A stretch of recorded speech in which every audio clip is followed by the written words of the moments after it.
My name is Josh Myers, and we're here today with Dr. Sylvia Hill for the Black Power Chronicles, DC Black Power Chronicles. Dr. Hill is a native of Jacksonville, Florida, and a graduate of Howard University and the University of Oregon, where she received her PhD. She later went to Macalester College in Minnesota before coming to Washington, D.C. And she currently works at the University of District of Columbia, where we are today, and is a professor of criminal justice. Dr. Hill was a founding member of organizations like the Southern African Support Project and the Free South Africa Movement. She also was a principal organizer of the Sixth Pan-African Congress in Tanzania. Dr. Hill, thank you for joining us today. I'm pleased to be here with you. Great, so I want to start with a kind of journey through your background, coming from Jacksonville, Florida, and ending up at Howard University.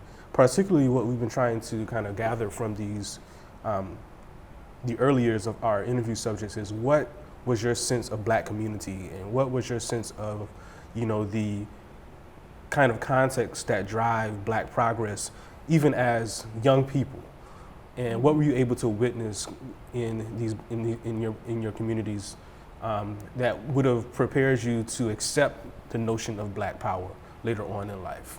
So what was it like growing up in Jacksonville, Florida? Well, Jacksonville was the segregated South, and I grew up in a family that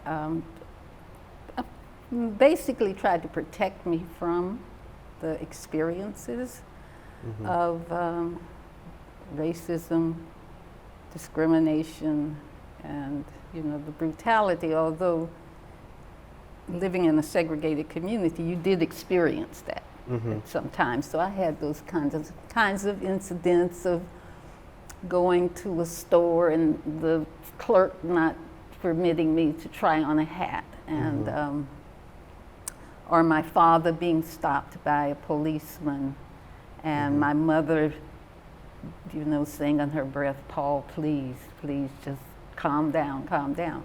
So there were those, and then I remember very well a playmate in the neighborhood. His father worked in Georgia, and he tried to vote in Georgia, and he was lynched. Wow. And that happened when I was about 5. But I remember the effort that the adults went to not let us know that happened, but we found the Florida Star newspaper, and that picture of him being lynched is etched in my mind. At 5? At 5 on. And I still have emotional feelings when I talk about it.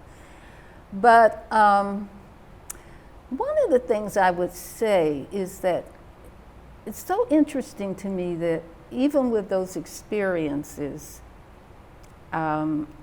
I don't think I had a concretized political view yet. And I really try to point this out because I want young people to understand that it's an evolutionary process, and you may go off in many different ways, but there's always a place for you politically to harness your capacity and to try to make change. Right. So there were people in my neighborhood now that I didn't particularly see that way, but I now know that they were expressing a kind of self-actualization that was important in the context of the 1950s, 40s, and 50s. So my mother had a garden club, right? And so you say a garden club, but it was very important in terms of organizing these women around the beautification of their yards and so forth. There was another woman who was kind of the grandmother of the neighborhood she was just a fierce fighter, and everybody's grandmother, and insisted that everybody, stand up tall, be straight, and so forth. So I said that to say that I was around a lot of women who actualized their lives in their personal circumstances. Now, the truth of the matter, there really was a lot of organizing going on in Jacksonville, particularly with NAACP. I was not a part of that. I didn't really know about it until after, until I left, right? And so it wasn't until I got to Florida A&M that I had that kind of collective experience of marching and being tear gassed and, you know, beaten back by police This was to the campus. part of the sit-in movement, or was Yes, it? this was part of the sit-in movement. And you went to Florida A&M first. I went to Florida A&M first and then transferred to Howard. When you got to Howard, were you aware of students who were, you know, activists fighting for social change? You got there around what year? I got there 60. So the nonviolent action group would have been, you know, active during that period. Yeah, they were active during that period. I did know of them because Ed Brown was a friend. Okay. So I knew about them through Ed Brown. I lived off campus, which does not help you become really too politically engaged with what's going on, because you tend to come to class and then you go home, right? So, or play cards in the library. You know, I did that too, right? That's a new one, playing cards. Yeah, so, you know, it's a new one. We played Bid Whist. I know people don't do that now. They do electronic games, right?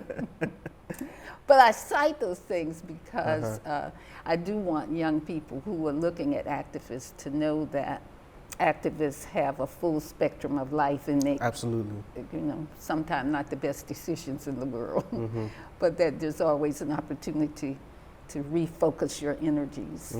But at Howard, it was, you know, there was a lively spirit of speakers and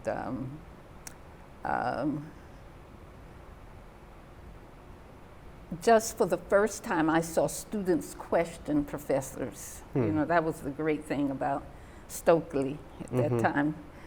We took a philosophy of science class together, and I just would never forget. He would raise all these questions, you know, and we were at that point in time, I was like the silent student, you know, who was hoping the professor wouldn't call on him, right? Because I didn't want to talk in front of people. So that kind of spirit of intellectual interest, focus, and dynamism and independence was very important at Howard. And it was not given just to males. You know, this was female life too. And that was very important as a nurturing point. And there were professors who nurtured that in their students. So that leads you to kind of question not just in the classroom context, but the larger society absolutely. as well. So what happens when you leave Howard? Well, when I graduated from Howard in '63, I worked, this was the rise of the war on poverty programs. Sure. And so I take a position with the United Planning Organization in their research division. And so the thing that fascinated me about research and so the war on poverty too was whether you could change society using the skill sets of scientific inquiry. And so that I began to feel that it wasn't haphazard. It didn't just happen. You know, you could act upon it if you just had the discipline to do that, right? And so we spent a lot of times, Karen Spelman was there. We spent a lot of times in the dynamics of whether an intervention program could produce the kind of outcomes we desired. In '66, I left, well, 65, 66, I left DC and moved to Oregon. So a lot of the local transformation in the Black Power context I know of because I was returning back and forth to the Center for Black Education. Okay. And that connection was a reconnection with Cortland Cox and all of them, but also because Jimmy Garrett and some of the San Francisco people moved to Washington, D.C. to teach at the University District of Columbia, which was then Federal City College. And that's the whole Black Power history as well. I wasn't, like I said, I wasn't here a part of shaping that, but I know a great deal about it because of Jimmy and Faye Garrett and so forth. And so even before you get to your time of residency here in the district, you're aware of the Center for Black Education, Federal City College. An interesting thing that is also part of this and connected to the scholarly activism, the African Heritage Studies Association, which has a lot of members who are based here in DC. I think about what you said about philosophy of science and taking that course with Stokely, and then the interesting connection that you made with whether or not science can actually be used for social change, which is something that it makes me think about Du Bois, Philadelphia Negro, the study of Negro problems, where he's basically saying that this is a question of truth. If you had the facts, then perhaps things could change. Well, this was what was so critical about CLR James. Absolutely. And his role, because CLR really encouraged us to, first of all, read Du Bois, right? Advised him as a social scientist and as a political scholar.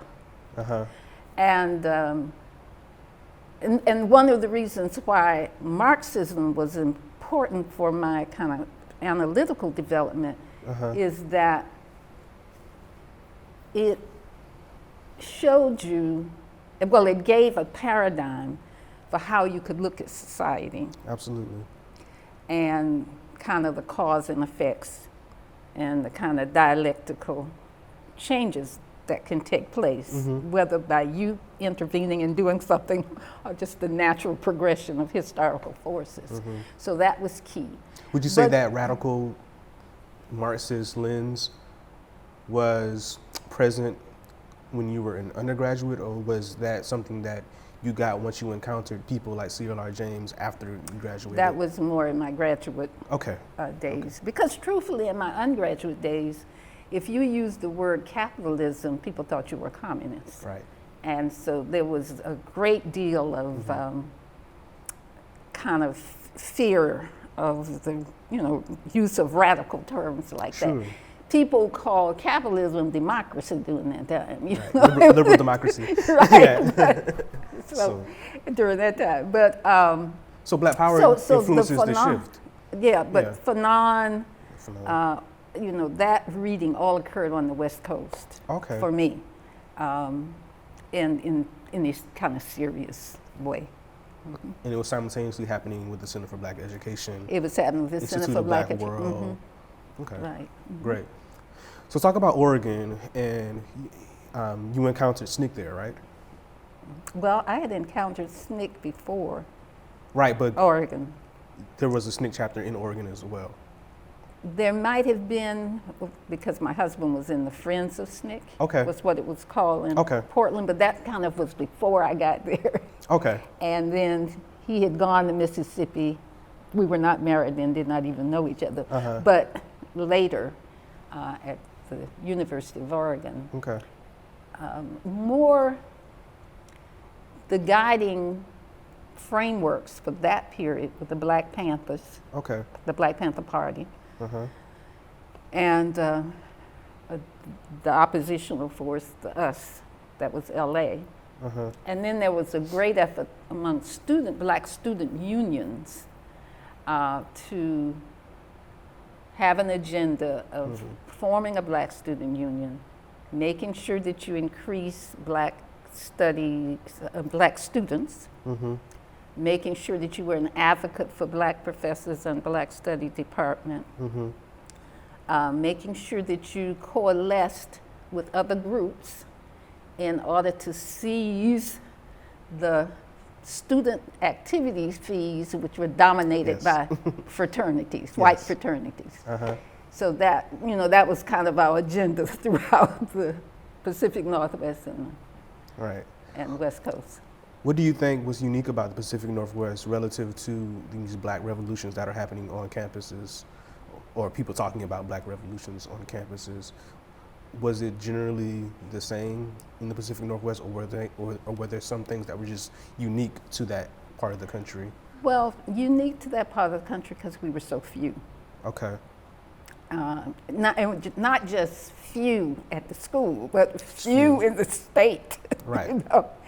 And few in the cities where the universities were. Mm-hmm. So that, you could go for days and not see a black person, depending on where you were. And I think about Oregon's political history where black people were literally excluded. Oh, yes, right. And it had, still does have, it had a history of the white right. And they're also very anti-government. There are pockets of people there. Right. And on the other hand, it's quite liberal in many ways, because I think of Senator Morse, who was from Oregon at the time and who really led the fight for there to be a federal city college, arguing that there needed to be an urban land grant university. And so actually one of my first political campaigns I worked on was his campaign, as well as my doctoral advisor, Arthur Pearl, who ran for governor. Okay. And so that experience of electoral politics gave me another set of skills, and that is, speaking on the stump, going around to the Native American reservations, going up in areas of, in the logging community, speaking to poor whites, Absolutely. and so forth. Okay. Did your doctoral studies, was it influenced by the movement in any way? Well, certainly in the sense that it focused on, at the time I was doing a lot of work with my doctoral advisor around reform systemic change in schools.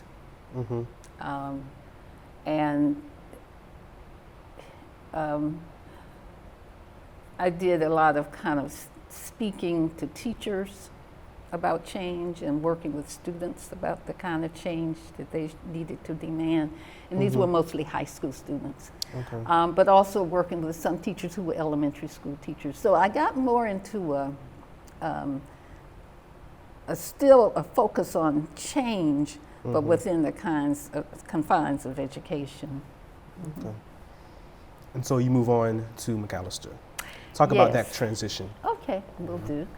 McAllister was, well, at the University of Oregon, we had taken over the president's office and demanded that they bring on, open up, liberalize admission process so that black students could have a greater presence in the undergraduate program there. And so the president agreed, and he got some money from, I think it was the Ford Foundation, and we brought in 75 black students. And so that was quite a challenge. You're trying to do your dissertation and your research, and Yes. you're trying to make sure that they're not picked up by, hostile police.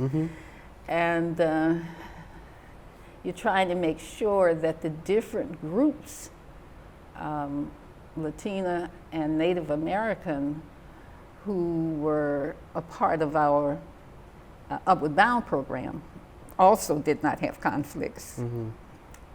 So that was quite a challenge. But in the end, the president left the university and he went to McAllister College.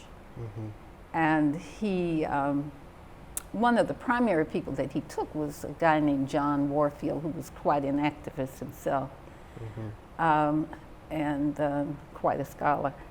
And John insisted that if he were going to be there to do this Black cultural center, that he needed to have me and my husband and some other people. So that's how we got to McAllister.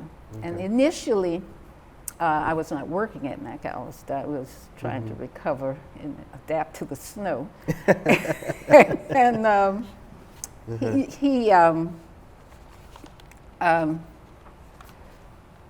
a young activist herself, who was a mother of 9 children, Joanne Favors, came to me and asked me if I would join with her to establish the Institute for African Education, which was really an after-school program and Saturday program that we did with young people. And we had various kinds of political groups that we were involved in to try to raise consciousness throughout the year.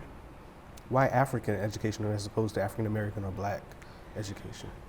Because our political consciousness said that we were people of African descent, and we felt that young people needed to have that sense of identity, and that they needed to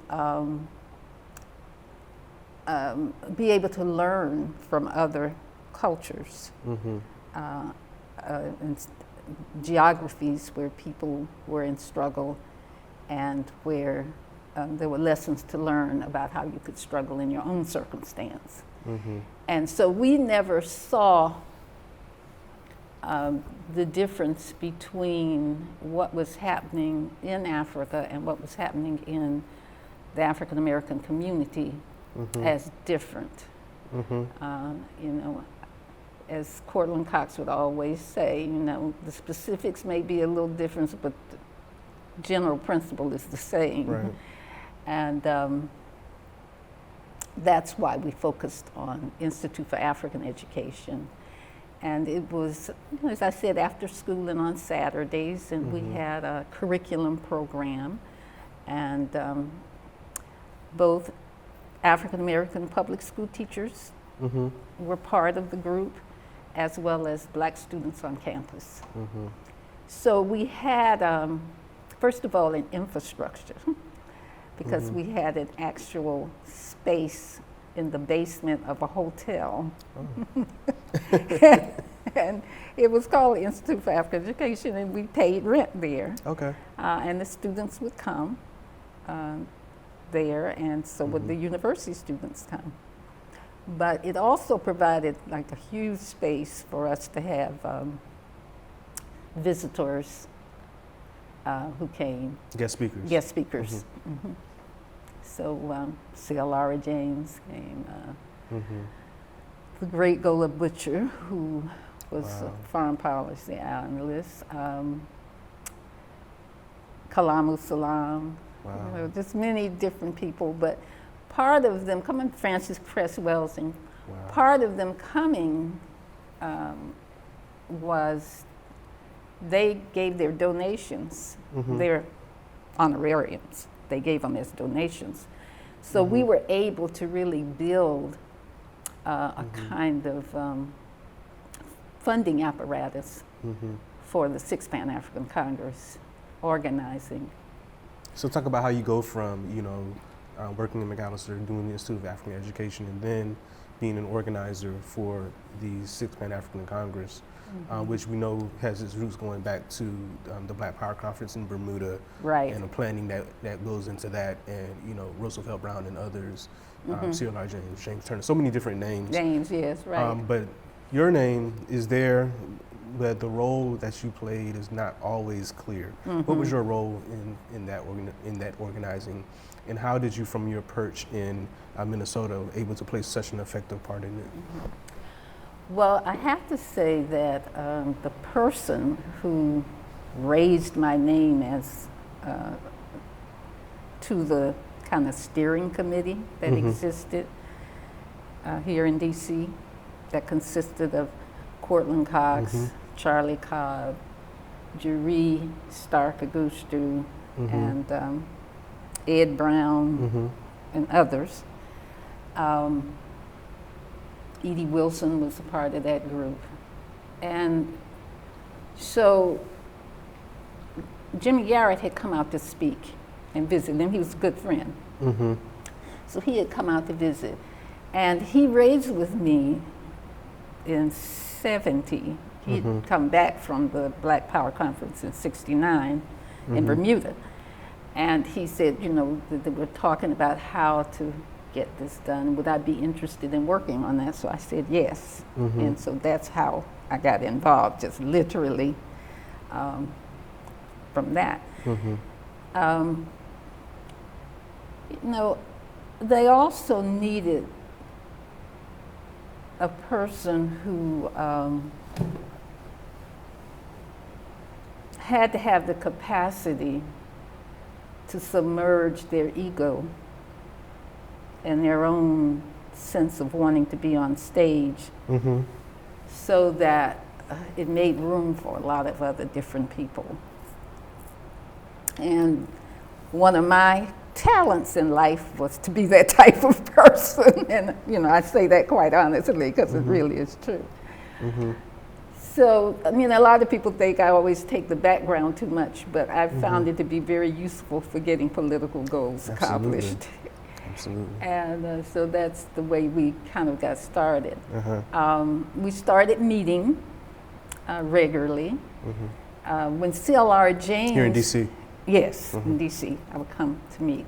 When CLR James got really involved, it, you know, took on a reality that was significant.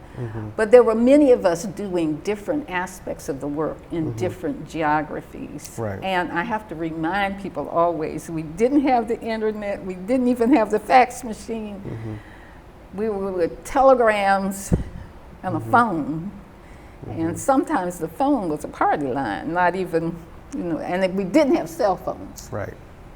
So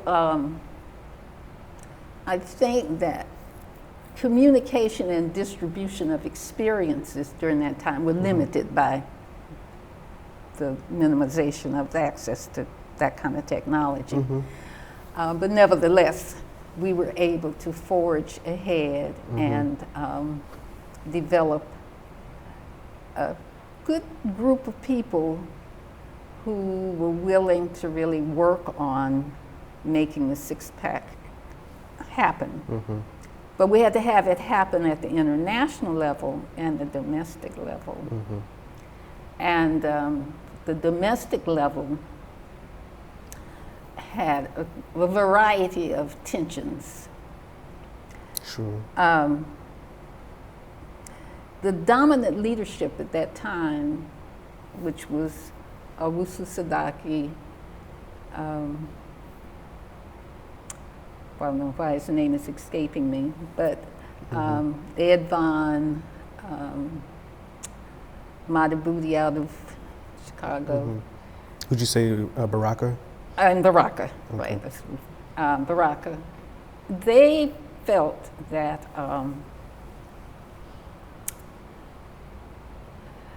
the United States should be represented by political leadership. Sure. So then the debate becomes, are you leader because you say you're leader because you have people, organization, but not only that, but people vote for you to be a leader, you know, or did you just assume that role? So, just as a footnote before you go on, it's interesting that from the early 70s to this moment, Black elected officials aren't at the table anymore at this particular. Right. So, yeah. Yeah. So it's another discussion. Right. But, were you part of but it was the belief of our group. And, you know, that's Cortland, Jimmy Garrett, Charlie Cobb, Jeree, and, you know, you see it represented in the call. We felt that the delegation had to represent as many people as we could afford to get there with, you know, a large enough plane, and they have been being able to pay a reasonable amount. So can you believe it? The fare was like $667 and some odd cents. Mm-hmm. But so that tension existed, and there were all kind of machinations happening. So one of the reasons why it ended up being three-person leadership is that the opposition political forces felt that I really represent the interest of Cox and et cetera, and that if I were the sole leader of the secretariat, then it would be everything they wanted. Sure. So in order to minimize that, they argued that James Turner had to be also part of the secretariat, and Julian Ellison. James Turner was in Ithaca, New York, and Julian Ellison, I can't quite remember where he was. It was either New Jersey, maybe, the city of New York. Okay. And, as the world would have it, I did most of the work because I actually had the infrastructure to do the work. Right. And this is at the time where Cortland was in Africa? Yes. Okay. Initially, they were here in the district, and then Jury yes. and Catherine Llewellyn, Right. they set up the office in Tanzania, in Dar es Salaam, Okay. because they had, a certain level of organizing had to take place internationally. What's your perspective on the way CLR James took that compromise and how he ends up, in some ways, not supporting the Pan-African Congress? Well, I had long conversations with him about this because, first of all, I felt torn between being loyal to him and carrying forth with the conference, right? Yeah. But I will never forget, CLR said, you have your political group and you must carry forth with your political agenda. I have mine and I have to carry forth with my political agenda. And, we have, at this point, I have to make a statement on behalf of the progressive activists who are not being allowed to attend because of reactionary presidents in the Caribbean. And so that is what happened. So, but here's the lesson that in talking with him I learned, and I learned from President Nyerere. You can't have always a singular cause and effect analysis, right? So you can't say, well, I'm not going to have the Sixth Pan-African Congress because this set of activists are not being allowed to attend. Because you have to analyze what are the other potential possibilities that will come out of this. And you just have to weigh them. It's not going to be 100%. But you have to do enough of analysis to see that you've got enough possibilities of good happening than the one bad thing that happened. So that's the position that we took, and I still stand by it. And it was an important international meeting. I think the most important thing about the international meeting was that the liberation movements had an opportunity to press for the primacy of the liberation struggle being on everybody's agenda. And it was the difference between the nation state interest and the political interest of activists, let alone national liberation movements, was clear. Yeah.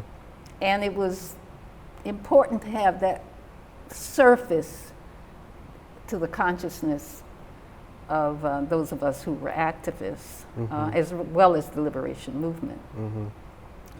So it was important for citizens, the participants, even those who were delegates, observers, or whatever their status, they had the chance to see an African country that was really struggling to fashion itself by being more people-centered than corporate-centered.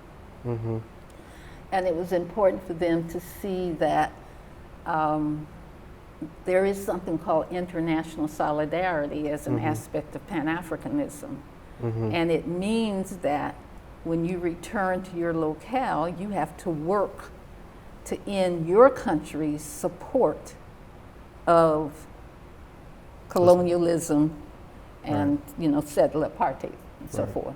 So that and that leads was directly key. to what you do when you come back to the States. Absolutely. Before we get there, I do want to give you the opportunity to tell the story of the meeting, the meeting with Nyeri and how you were initially excluded in it. Well, and I want to tell this story because it's a lesson for women to learn too. And that's one of the reasons I I tried want you to to be tell very it. honest about that.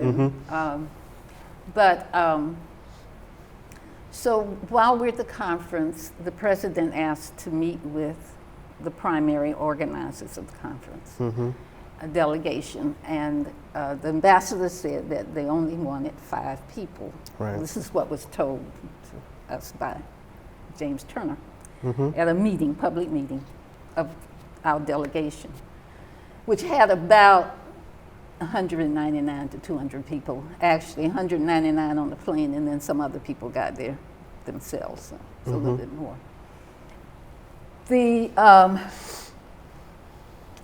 So he names the people, and they're all men.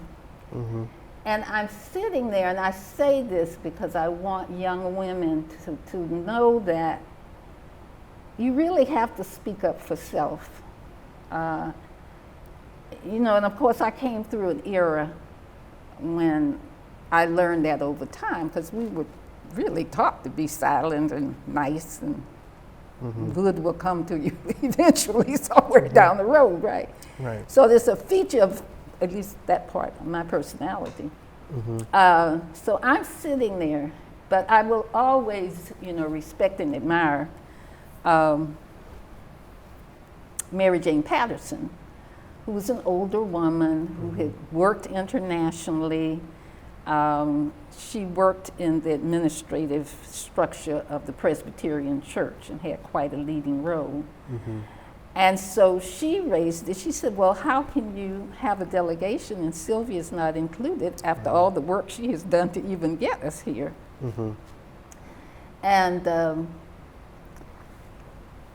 they said, well, it's only 5 males. But in any case, so I go to my room, and we stay in dormitory rooms, by the way.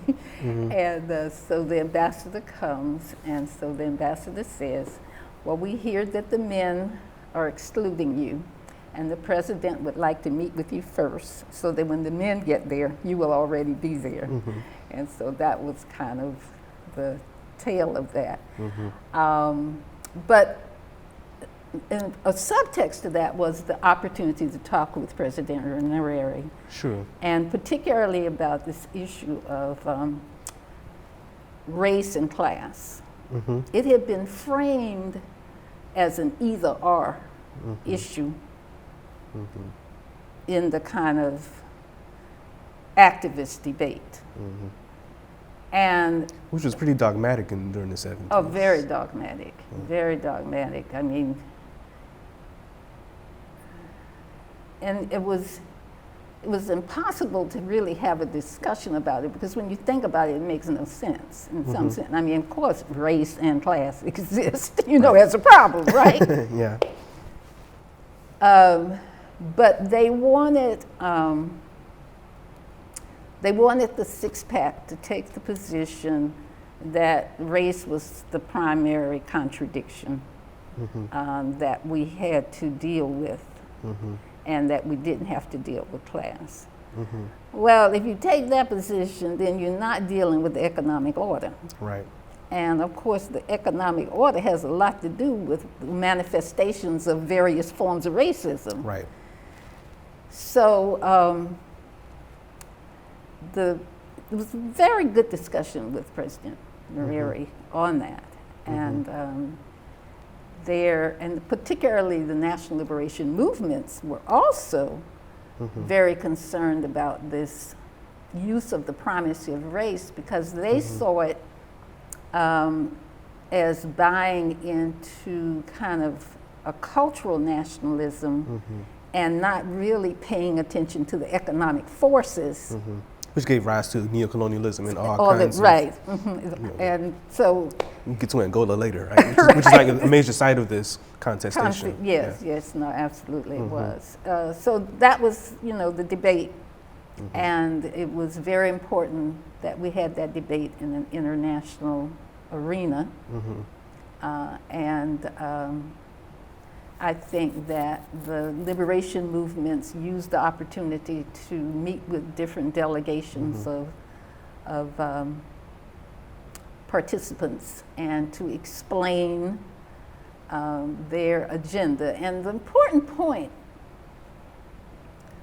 about the national liberation movement that was articulated there was that the phase of armed struggle had as its component a social liberation component, such that if you wanted to know what a society was going to look like, you had to have liberated zones where young people went to school, girls and boys, where women had a chance to go to school, where women also participated in military action, and where there was a sense of a commitment to elder care, and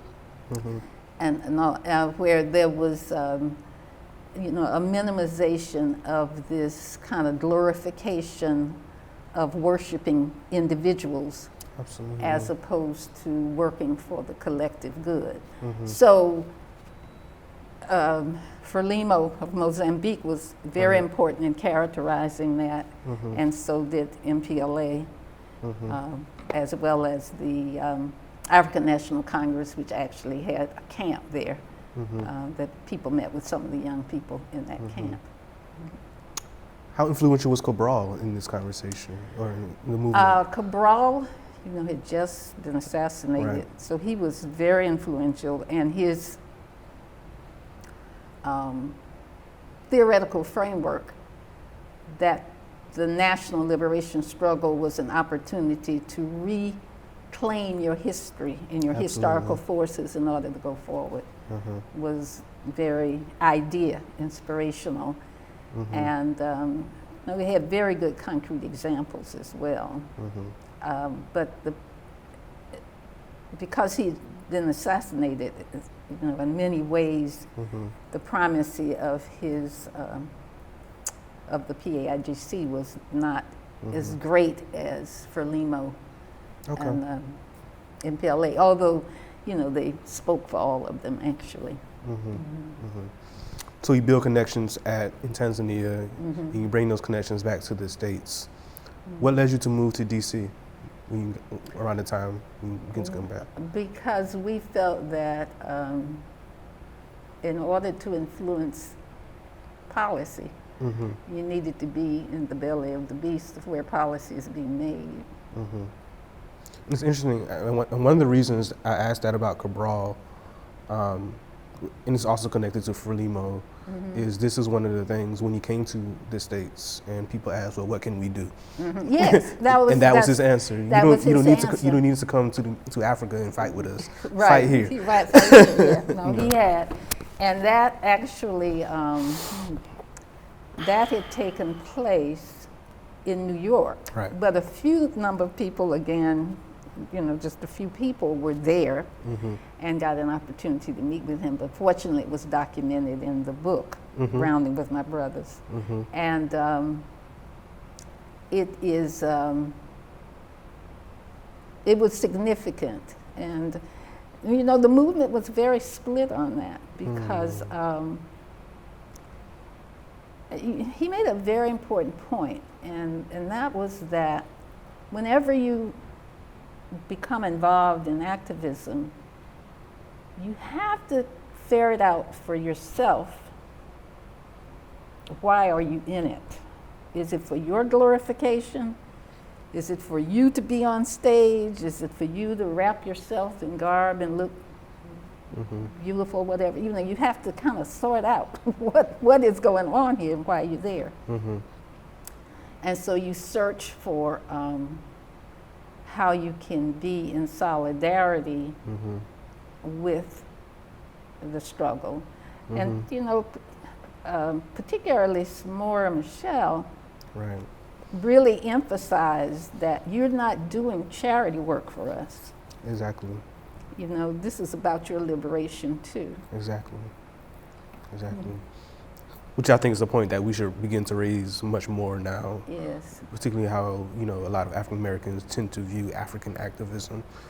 It comes through that kind of philanthropic or charity lens much too often. I think a re-energizing of this kind of political struggle that was being waged in the 1970s would be critical. And so let's talk about the Southern Africa Support Project and its relationship to not only the larger Black Power and Pan-African movement, but what made it so unique and specific to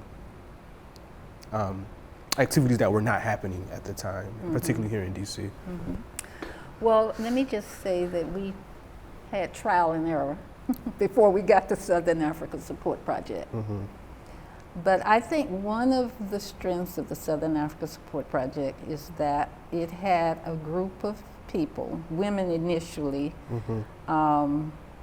who met every week to try to analyze and figure out the way forward. And then that group enlarged, and Howard University was actually a space where we met because most of us lived on this, you know, that side of town. So we met in the engineering building at first. Then the African Studies program had an outreach component, which Adjoa Dunn Mouton led. And so then we met in the African Studies program and our around kitchen tables, you know, throughout the city. Well, one of the things we committed ourselves to, first, we had to present the issue as a struggle there and here. So people had to see why it was important from the perspective of our own circumstance in the United States as well as there. And I remember initially we had a long debate because, you know, even the word racism when we started out in 70 was not used that much. It was thought, if you said the word racism like capitalism, you were thought to be communist or something, right? Wow. So we had a great debate about what were we going to call apartheid? What were we going to call colonialism? How would we get people to picture it and associate it with the Jim Crow experience and the slave experience of the United States and the current, you know, that current discrimination experience. And so we got really good advice from a lot of good people. One was Miani Kilkenny, who insisted that we have a cultural focus. So did other people, and I don't know why her name is slipping me, Sweet Honey in the Rock leader. Bernice Johnson. She said, you know, you've got to include culture, you've got to include culture. So we tried hard to, we had a number of very popular kinds of things, you know, like during that time, as is now, gospel concerts were very popular. And once we got advice and they said, look, you got to have the right master or mistress of ceremony. That's why people come. And the right people singing. And so we got into, but in the midst of all of that, we would always show a slideshow now. PowerPoint wasn't even around then. Right. I want to remind people. we would show a slideshow, Uh-huh. and would try to point out the issues of whether we were in Zimbabwe that week. So we always had a week, like Zimbabwe week, Namibia week, South Africa week, Mozambique, that kind of stuff. And it was principally about raising awareness. It was raising awareness, but it was raising solidarity around refugees. But people were refugees not because of natural disasters, but because of political action. So that was another part of that lesson we wanted to teach.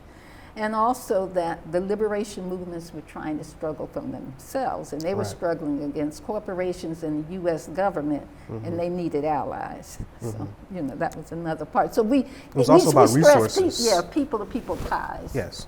We stressed people-to-people ties, and we did raise medicines. We raised educational supplies in solidarity as well.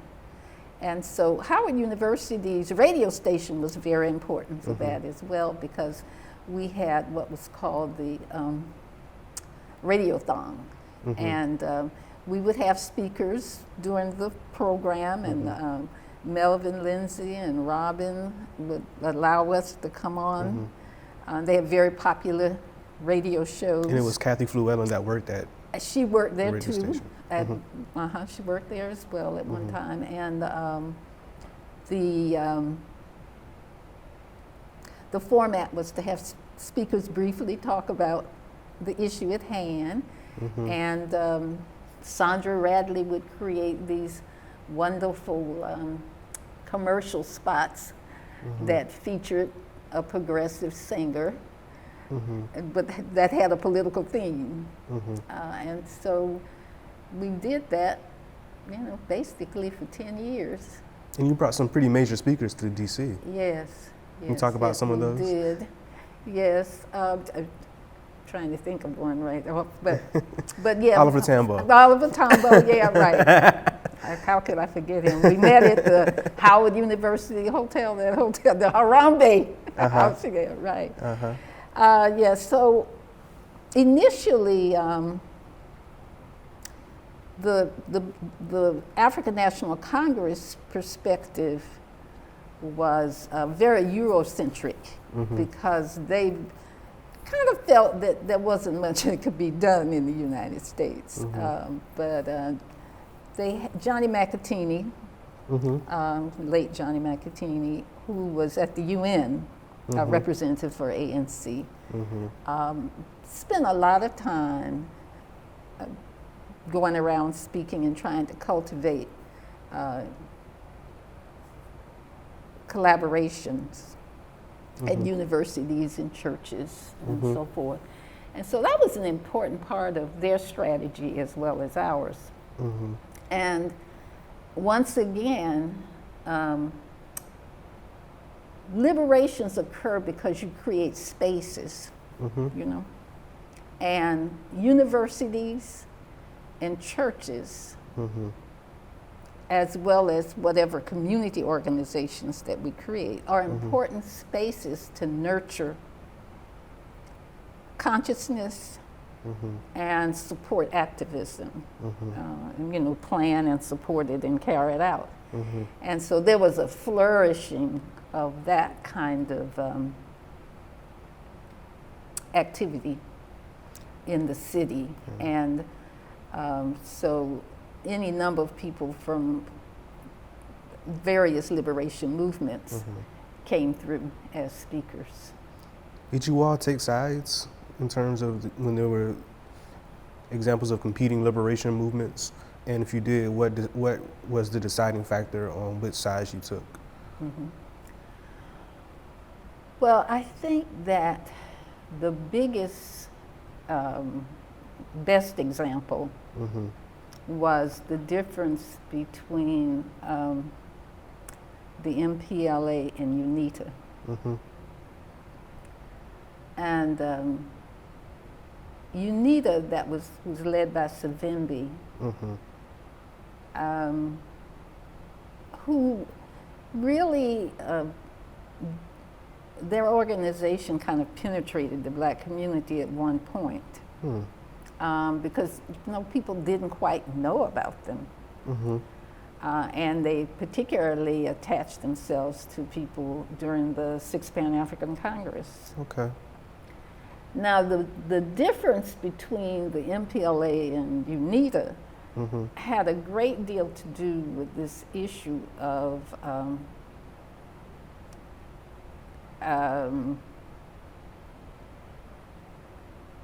that whether you focused on kind of the economic organization of a society or whether you thought that simply replacing the president with a black face and the parliament with black people was going to make change. What they would call identity politics, I guess. Right, I guess that's what they call it now, right? So that was what the struggle was about. It manifested itself in all kinds of ways, too many for me to even go into here, because I'd have to give too much background. Sure.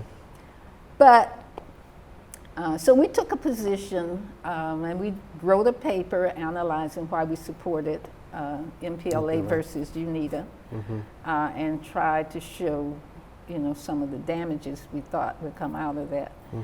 Well, true to form, Savimbi allied himself with the South African apartheid government, and caused a lot of death and destruction with landmines in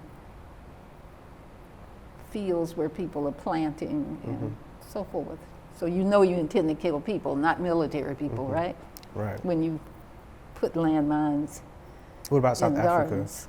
What about in South Africa, the ANC, PAC, Black Consciousness?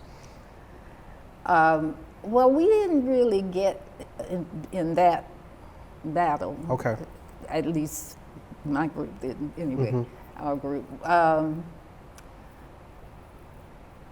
We favored the ANC in large part because of its structure,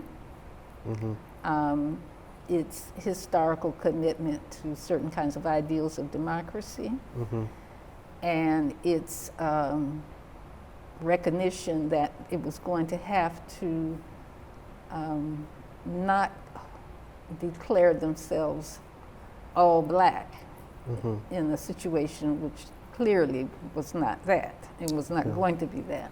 Yeah. So we supported them in solidarity as opposed to the PAC, but we never said anything against the PAC or did anything against them. In fact, we helped them too, if there was a need to. And so 1980 rolls around, 1981, Ronald Reagan is elected President of the United States. Is it Crocker becomes the Undersecretary, Secretary of State, and then that kind of energizes a new wave, and that leads directly to 84. Well, so it was kind of energized because internal to South Africa, the people of South Africa, young people in particular, really took on the struggle. And they maintained that from 76 on. The regime became more and more brutal. And the critical point is that when we did the campaign of civil disobedience at the embassy, there weren't pictures of what was going on inside South Africa. But that daily campaign at the embassy and the focus on the campaign showed that, led journalists and Jennings, who was a noted journalist, who took the whole of, I think it was ABC. Was it Frontline that went? No, it wasn't Frontline, Okay. but he had some kind of Nightline, yeah. And so they went there and showed what was going on. And of course, you remember that the South African government forbade journalists to even write about what was going on. So that was a turning point because they were losing their dominance over the control over the presentation of what they were doing inside South Africa. And of course, the student movement here, the sanctions movement, it was just a constant escalation, not only internal to South Africa and internal to the United States, but internationally as well. And so, when you look at the record of the many organizations that participated in NBC protests, there's the argument that everybody wanted to get arrested as a kind of act of not only solidarity, but to have the attention drawn to their organization as well. But in terms of the planning of those protests, what sticks out about organizing them and the kinds of people that were involved and how this, as you said, influences change? Well, we wanted to last a week. I tell you, with a lot of people. Then we said, well, we think we could make it to 2 weeks. It still maintain its force. And I remember Randall Robinson saying, having discussed it with no one, but he was saying, he said that we will be here until Mandela is free. All labor leaders are free. So that meant more work for you? Right. We said, oh, okay. We all got to get into this. But what happened was, as these noted people began to get arrested, Trans-Africa began to get calls. And there was one thing that's very interesting about them. There were calls from individuals, but also from organizations. So you had the black social workers, the black psychologists, all of the various black law groups. The unions, went on and on. It was multiracial. There were many people who were brought from the Midwest who had never been in a demonstration in their lives. And you had to show them what to do, as you protest. So it had young and old, and we tried to do themes as well in order to kind of keep the momentum going and to capture that ability to sustain. And I do remember when Ronald Reagan, because it was so cold, canceled the inauguration. We were there demonstrating, but it was the coldest day. You just felt like, will we freeze to death out here or what? And there was a little piece in the Washington Post that said, well, the demonstrators weren't, they weren't deterred. They were concerned about the cold. They were there marching against it. And so when you're going up against the state, one of the lessons is you have to surprise, which is what we were able to do. You have to show that you can sustain the action. You have to have the capacity to shape the debate. See, the debate had been framed around the necessity for the United States to ally itself with South Africa in order to prevent communism from spreading in that region. So by having African American prominent leaders get arrested, that then shifted the debate to race. This is about racism, and these black people are against racism. And so that shifted the debate. In addition, one advantage we did have was that the anti-apartheid movement had been going on for some time, and it wasn't guided by Southern Africa Support Project or Trans-Africa necessarily, although Trans-Africa had about 15 chapters at the time. But there had been groups who had taken on I think about this group in Pittsburgh that had demonstrated every year against the consulate in Pittsburgh. So there were groups like that, and of course with this national press coverage, they then stepped up their campaigns. And so you had, you know, West Coast, both LA and San Francisco and Oakland, you know, demonstrating against the consulates, and that was true in Chicago, Detroit, and New York, New Jersey, and, you know, Pennsylvania, so forth. So that that capacity to spread that was very important. And of course, because there had always been an international Scandinavian, particularly in a Scandinavian country as well as in UK, anti-apartheid movement, they also emerged. What's your sense of the connection between the Free South Africa movement and the eventual sanctioning of apartheid South Africa by 1986? Was that part of the strategizing, or was it yes. a byproduct? Okay. Well, it, you know, as we got closer, it began to get real. We were still marching every day saying, you know, South Africa will be free, Mandela will be free, and Zuma will be free, not knowing whether that would happen. Right. But the other thing I will say is that when you are an activist and you're committed to shaping a reality, you shouldn't take anything off the table. Because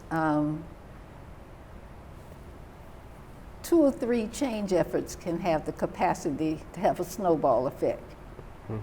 So, you know, it turns out, and the important historical lesson was that internal to South Africa was a major struggle. And external to South Africa, there were allies in an important solidarity struggle. And so that was, you know, possible.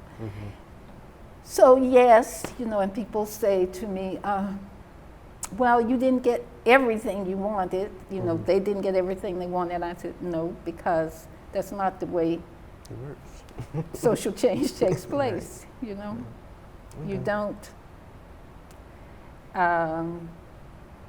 you have to deal with what's there, not what necessarily would be the most desirable thing. Absolutely. And what was there is that the leadership forces internal South Africa had to make some strategic decisions with not every black group was on their side. You remember in Katha, you know, was not only carrying violence against them, they were clearly an ally with the regime. So, you know, it's not a tea party. Absolutely. As such, you know, you just have to decide that you in fact make the kind of decisions and the concessions that will maximize change for the largest number of people. So there was much about it I didn't agree with that they did in terms of changes they made, but it's, you know, that was something they had to live with. I was sitting here in DC as such.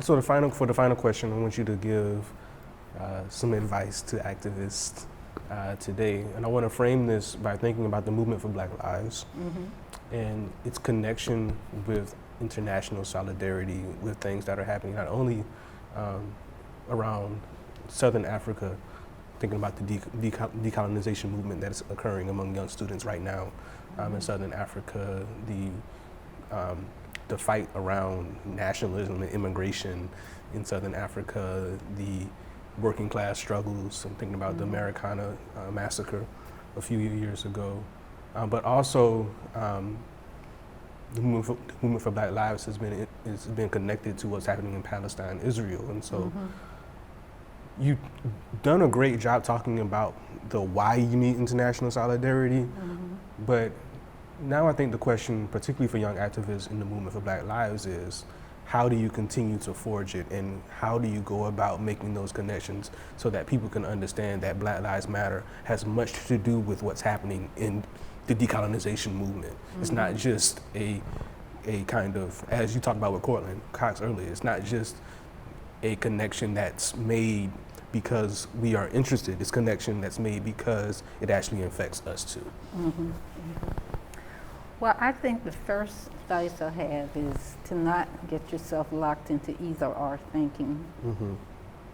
I really mean that. And, Marx has really good lessons about that kind of either or thinking and how it just boxes you into making poor decisions in terms of social change and activism.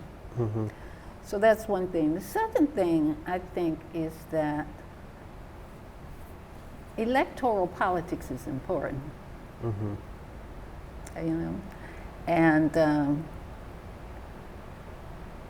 when it's all said and done, even in support of the national liberation movements and armed struggle, we had to work on the Hill,